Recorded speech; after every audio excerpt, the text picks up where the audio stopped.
So there's this kind of pressure to prove like how committed you are and like sacrificing yourself for the cause. And for people with ADHD and also neurodivergent folks more generally, boundaries and burnout is something that is a common challenge.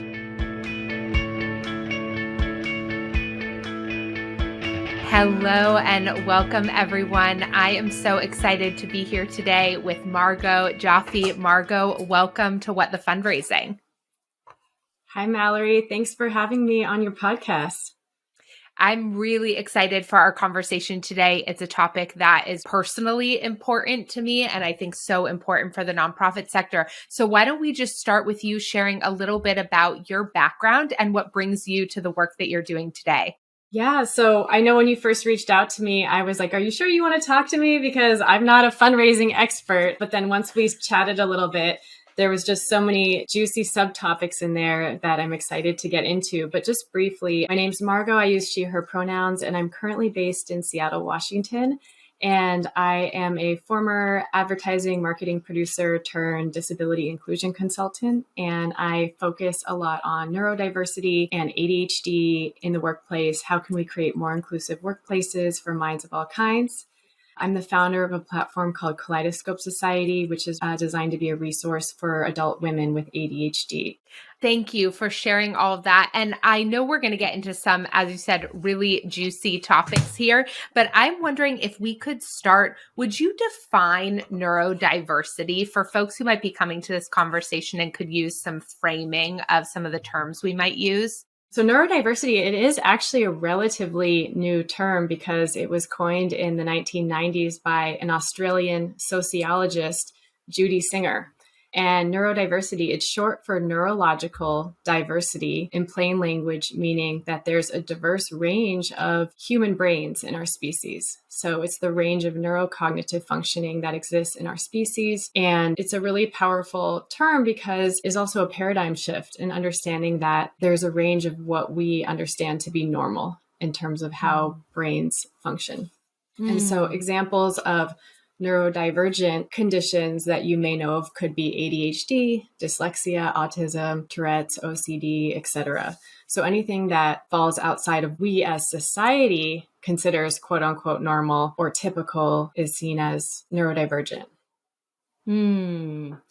And you mentioned the word accessibility. When you think about neurodivergence and accessibility in the workplace, what does that look like, just to give folks some foundation for why we're talking about this today? Accessibility, I mean, in simple terms, means that anyone is able to access and use a thing, whether that's a product, a service, a piece of content. And so I had the opportunity to work for several years on an accessibility team in tech. And there's the World Wide Web Consortium, which has created industry standard guidelines around what accessibility is. And there's all different guidelines, including guidelines around cognitive accessibility. It's a very lengthy and complicated, so we won't get into all the details on that. Simply put, it's thinking about when you're creating a product, a service, a process, whatever you're creating or designing for your business, making sure you're designing it so that everyone can use it. And that includes the 1 billion people in the world that have some type of disability. And I remember when we first talked, I have ADHD myself, and this podcast episode is not a diagnostic by any means, but I know folks are coming here who both have ADHD themselves, think they might have ADHD. Since I've started to talk more publicly about it, I've certainly gotten a tremendous amount of messages from people who are wondering about that for themselves. And then every leader who's listening to this, who's running a nonprofit, who's managing a team, this should be an important topic for them as well in terms of how they're making their organization and their work accessible to a range of neurodivergent community members, staff members, volunteers. One of the things that you said when we first talked that I just thought was so helpful to understand, ADHD in particular, some of the intersection of tendencies that people with ADHD exhibit and how those show up in the workplace and perhaps particularly in the social justice workplace. So can we talk about that a little bit? Yeah, ADHD and social justice and accessibility. There's so much to talk about. The first thing that I think will be really interesting for anyone listening is that there's actually been some recent studies that have shown that people with ADHD tend to have higher justice sensitivity.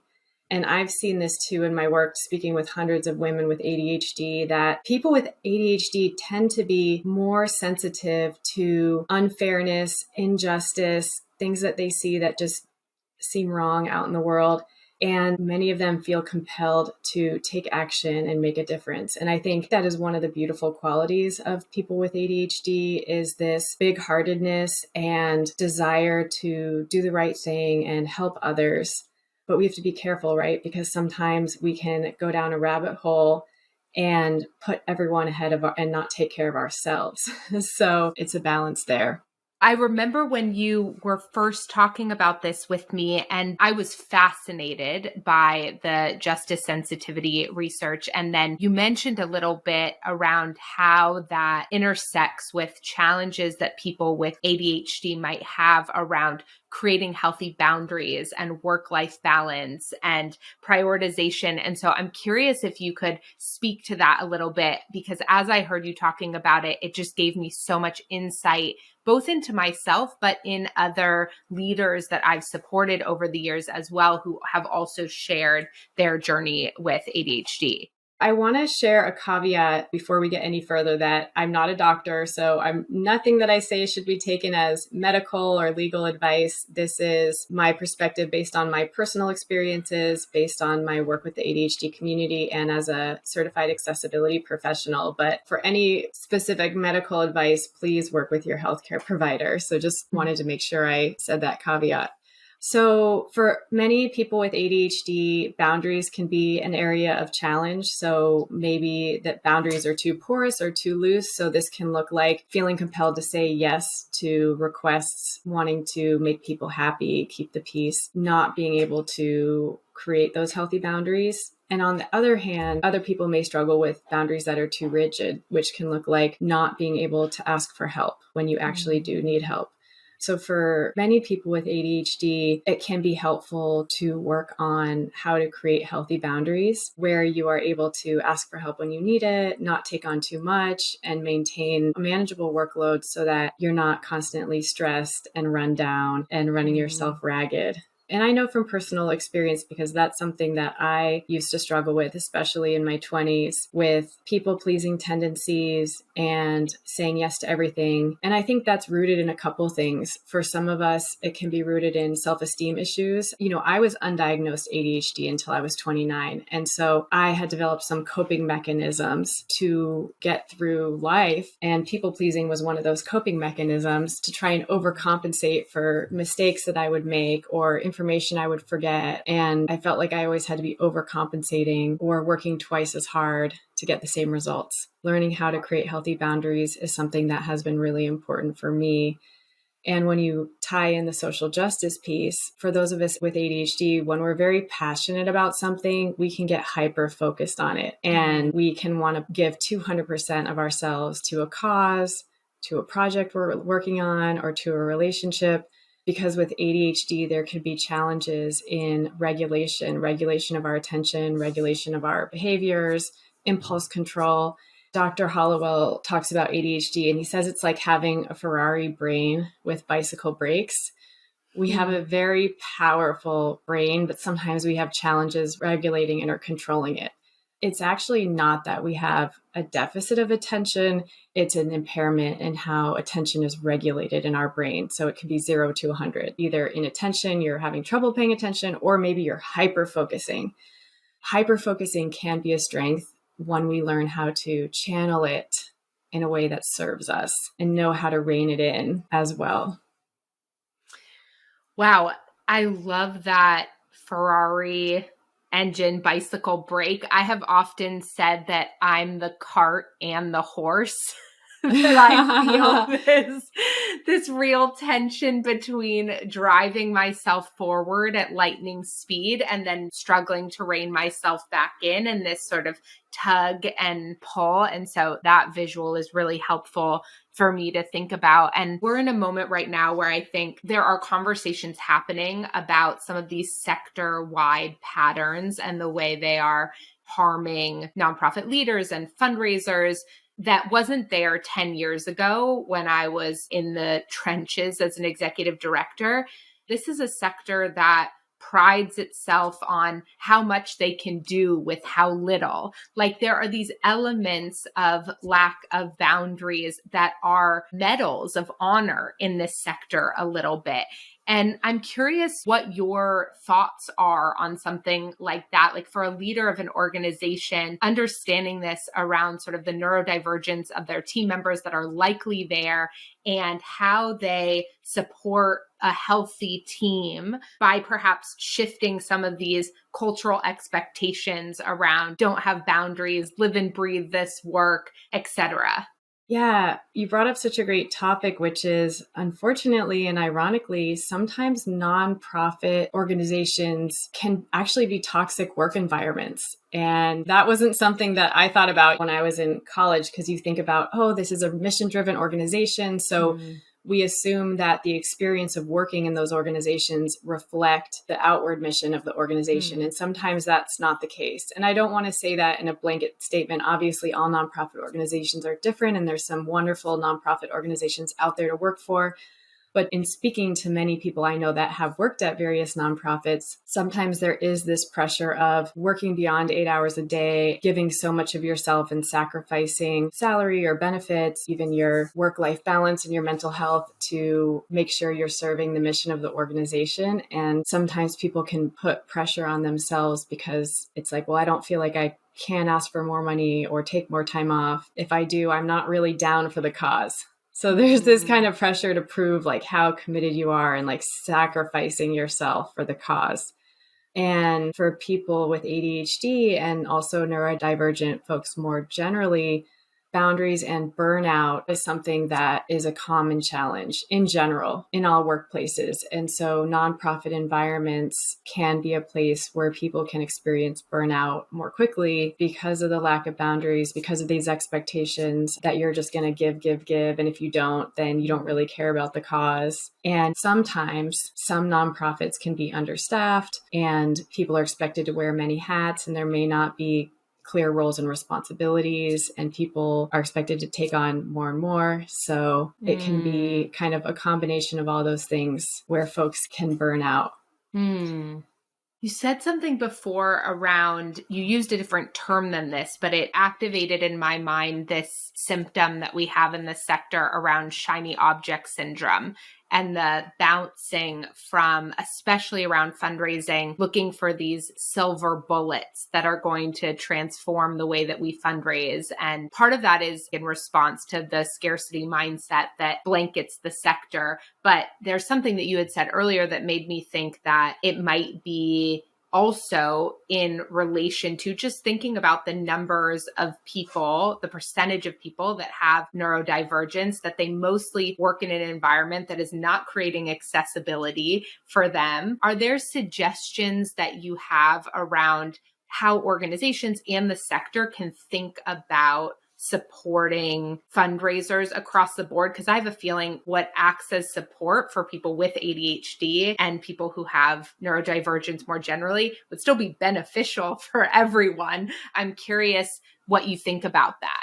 First and foremost, I would say if you are running any type of organization, assume that there are people with disabilities on your team, unless your organization is 3 people and then you know for a fact that they don't have any type of disability. But if you're running a larger organization or business, assuming that there are people with disabilities on your team, even if they're not visible or not apparent. More than half of disabilities are non-apparent. Folks may have learning disabilities, neurodivergent conditions, they may have a chronic illness or any type of disability that they may have not chosen to disclose, because we know there's lots of stigma in the workplace around disclosing a disability, a lot of fear there.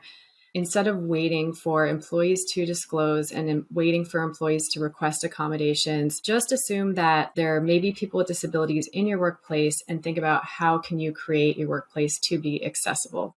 And there's different frameworks out there in terms of evaluating your organization for accessibility. One of them is the Disability Equality Index from Disability In, which is kind of like a questionnaire that you can go through with your organization, looking at accessibility from all different angles, from recruitment, of talent and employees, to the digital accessibility of your systems, to the diversity of your suppliers. Do you have suppliers with disabilities that you're working with? Thinking about disability inclusion holistically across your organization. And then you can also ask for feedback from your employees and your customers around accessibility and how you can make your organization more inclusive. To get specifically about neurodiversity and ADHD, something that's helpful and important is making sure that employees have a job role that is aligned to their strengths and to their interests, especially for ADHD. Finding that job fit or job alignment is something that is super important for people with ADHD, because if it's a job that is not aligned to their strengths and it's not something they're interested in, it's going to be very challenging for them to be successful in that role and to stay motivated. So for all of us with ADHD, and I know this has been true for me, like we have to find jobs that we are interested in and that we care about to be something that is going to be sustainable long term. All managers can have those conversations with their direct reports, really just to understand your unique strengths. What are the areas where you need support and how can I support you? And that benefits everyone because everyone has strengths and everyone has areas where they need support in the workplace. Beyond that, managers can be very clear about expectations, roles and responsibilities, deadlines, being clear, concise, and concrete about what's expected of your team, when things are due.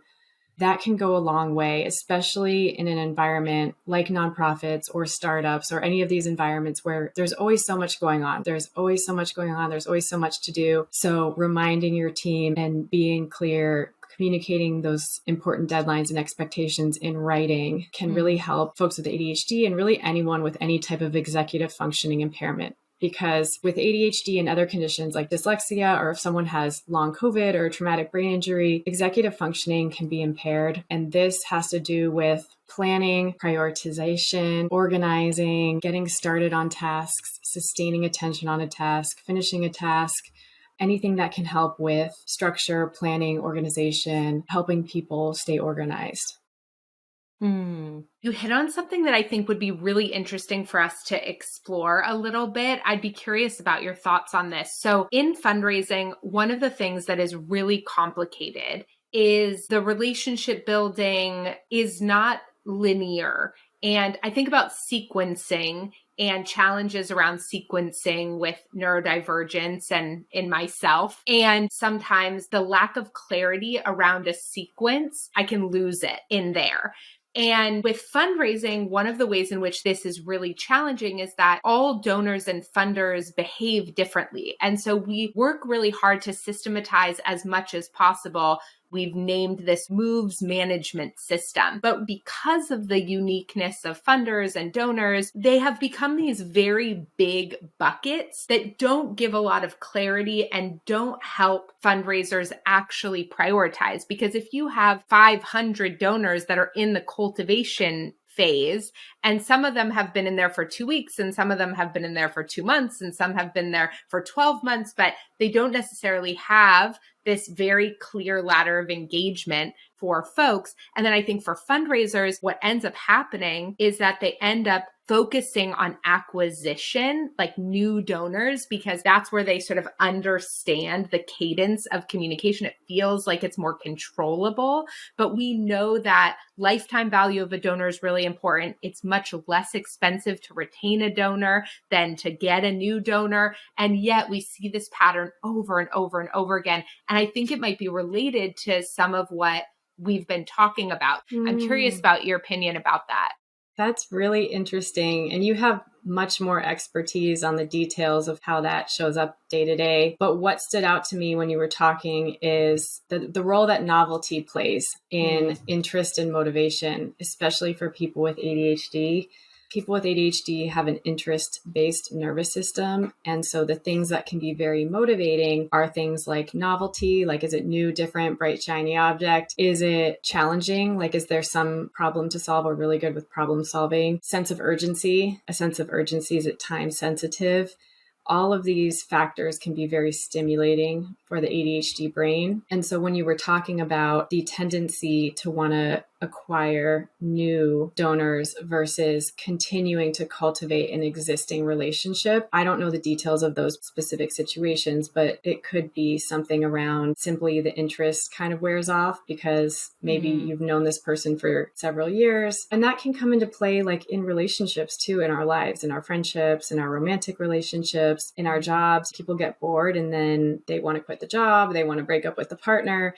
And so I think that that's where the self-awareness and the understanding and the education around ADHD can just go a long way for folks so that they are able to sustain those relationships with the people that they really care about and the jobs that they actually do really care about, and finding ways to keep it exciting and stimulating and new. And there's ways to do that, finding ways to create the novelty and the challenge and the urgency within those existing relationships.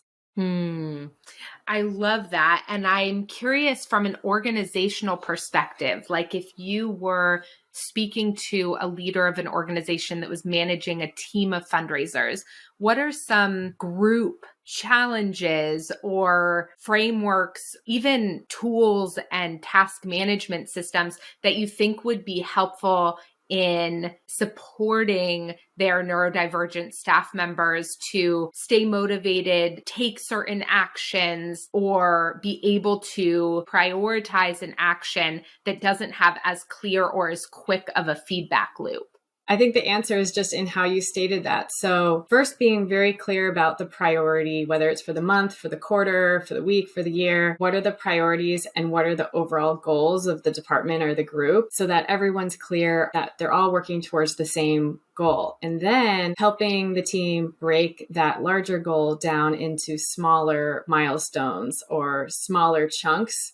Chunking is a strategy that is recommended with ADHD, because when we just have this one large project, like let's say you're writing a book or you have this big project you have to do and you have this one big deadline, that can be very overwhelming for folks and they don't know where to start. Taking the first step can be the hardest part. So supporting your team in breaking down this larger project into smaller, shorter milestones. So maybe it's like every week there's a goal that needs to be hit, or every 2 weeks, and then there's some sort of reward or recognition built into that as well. So it keeps it fun. And then people know, like, this is the next thing I need to be working on. But of course, doing it in a way that's not micromanaging or patronizing. Thinking about it like this is something that's going to help the whole team. Helping the team with breaking down the big goal into what are those shorter sprints or shorter milestones. That would be one strategy to consider. What I mentioned before about within the team, just understanding the strengths of the different team members, because some folks may really struggle with administrative work, but there may be some other folks on the team that are really good with administrative work and operations type of work. So really understanding kind of the strengths and the challenges of different people on the team, and then casting accordingly so that everyone is in a role that's best suited for them. Understanding that everyone has different processing styles. Processing styles also are sometimes referred to learning styles in the education context. For an example, some people are very conceptual. So in order to be engaged or understand a task or an assignment, they really need to know the context. They need to know how this fits into the bigger picture and what's the why. Why are we doing this? So I've seen a lot of people with ADHD are very conceptual, and this can come across as oppositional sometimes to managers, because you, Mallory, may be giving me an assignment, and then in order for me to really understand it, I may say, well, okay, so why are we doing it this way? Or why do you want me to do it this way? Because that's really just going to help me understand what I need to do. But that may come across that I'm questioning you, or I'm questioning why I have to do it. So I would say understanding if folks are conceptual, they may need to ask a lot of questions. They may want to know the why behind something. It doesn't mean that they're being oppositional. In most cases, it means that they're just really trying to understand and process. Some folks are verbal processors, meaning that in order to understand and get the information, they need to talk it out. So if you just send out a big long email, they read it, but in order to really get it, that they need to talk it out to understand. Some folks are more auditory, so it's helpful to say something in a meeting so that they can hear the information by listening. And this could also be helpful for some folks that maybe they're dyslexic or they have some other learning disability where reading all the information and writing on email may not be the most accessible format. Some folks are kinesthetic or tactile, like they really just like to be hands-on and get into the system and be able to demo it and poke around on the buttons and figure it out themselves and then have the questions and want to talk to the boss. So just understanding that everyone has different learning or processing styles. And so how that all comes together is when you're working with a team where there's diverse people on the team, if there's something important you want to communicate, send it in writing, say it verbally in a meeting, give folks a space where they can ask questions and talk it out loud, using the multiple modes of communication so you can make sure that your message is getting across to all different types of people. Those are some great tips and something I wish I had heard probably 20 years ago.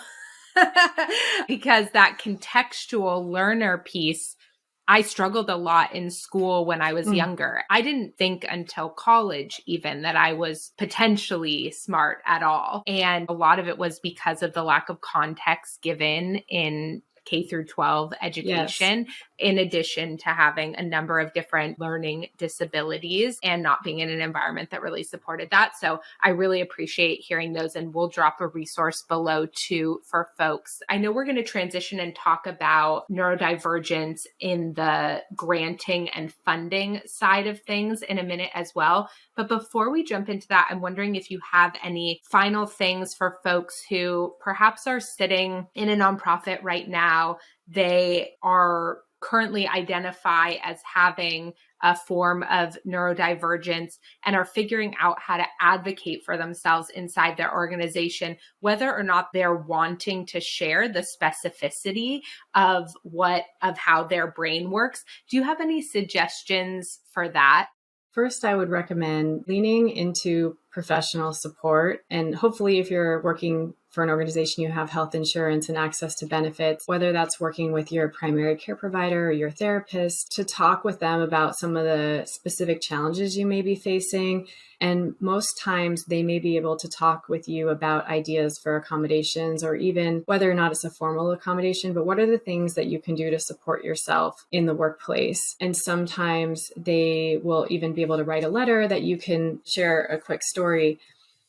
When I was diagnosed with ADHD when I was 29, in my first role after getting diagnosed, I entered into the job as a freelance contractor. So I didn't disclose my ADHD because I came into the role thinking I'm going to be here for 3 months and then I'm going to move on to my next freelance project. So this is not going to be a long-term relationship. But then they ended up offering me a full-time job and it really worked out and I decided to take this role, but I still didn't disclose at that point because my role at the time, I was working as head of production in a marketing department for a tech company. And I was worried that the stereotypes out there about ADHD would give people preconceived notions about my ability to perform in that role. And it wasn't until later I decided to disclose to my manager. And I was really nervous about it at the time because I had never gone through that experience in a job.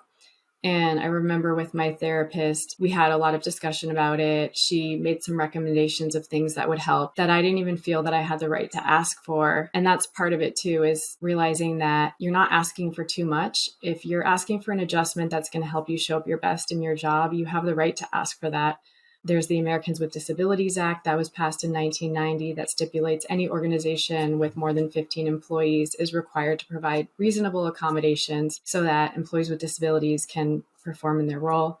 And I remember the thing that I was requesting was I wanted to work from home 1 day a week, which now seems like not a big deal because so many folks are working remotely. At the time, the culture of the organization was very in person. Like you had to be there in person 5 days a week.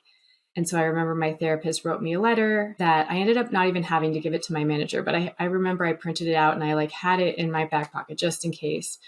And she also gave me some visualization exercises to do where I visualized having that conversation with my manager and visualized a positive outcome. And it sounds kind of vulnerable and maybe even like overkill, like even saying this now out loud. But at the time I was literally so nervous and even like almost shaking when I was going into having that meeting. And I think it's important for managers and people just to understand that there still is so much fear and stigma out there. And so it takes a lot for people to be able to open up and disclose that they have any type of disability and have a request. So my story, everything worked out really well. And I shared with my manager that I had ADHD, explained to him how it shows up for me, and explained to him that working from home one day a week would really help me a lot, be able to have a quiet space because we were in an open office plan, have a quiet space to do more of the deep work that I needed to do, and also help me with the overall fatigue because I had like a 1 to 2 hour commute each way, commuting from San Francisco down to Silicon Valley every day on one of those tech shuttles. And he was super great about it and approved my request. It ended up working out really well. Back to your question around self-advocacy, engaging professional support, whether that's a doctor, a therapist, or even an advisor, if you have a spiritual advisor or, trusted mentors, somebody in your life that you trust that can provide you counsel. You can talk about what the specific challenge or barrier you're facing and what are specific things that you think could help you, and then practice having that conversation with someone that could be a sounding board so that when you go to speak with your manager or you go to HR, you can feel really confident and prepared in having the conversation, and understand that most times the people that you go to speak to, they're probably not going to be an expert on your specific condition. So they might just be prepared to explain, what does that mean that you have ADHD? Like, how does it show up for you? What are the specific challenges for you at work? What are the small adjustments or things that could really help you? And then communicating how that's going to help you do your best work within the organization. So helping them understand, helping them help you. And I always like to say too, having ADHD, it's nothing to be ashamed of. It's a different brain wiring. There's so many incredible strengths and qualities that can come with having ADHD. And there's also challenges, right? We don't want to just say it's a superpower because that really minimizes the real challenges that a lot of folks face. But it's nothing to be ashamed of. And there's so many incredible, badass people out there that have ADHD in a variety of fields, entrepreneurs, business leaders, artists, advocates. That's something that I'm really passionate about, is shining a light on those stories so that people feel empowered and they feel proud of the unique brain that they have. Thank you for sharing that story about yourself and for everything that you just said. I really appreciate it.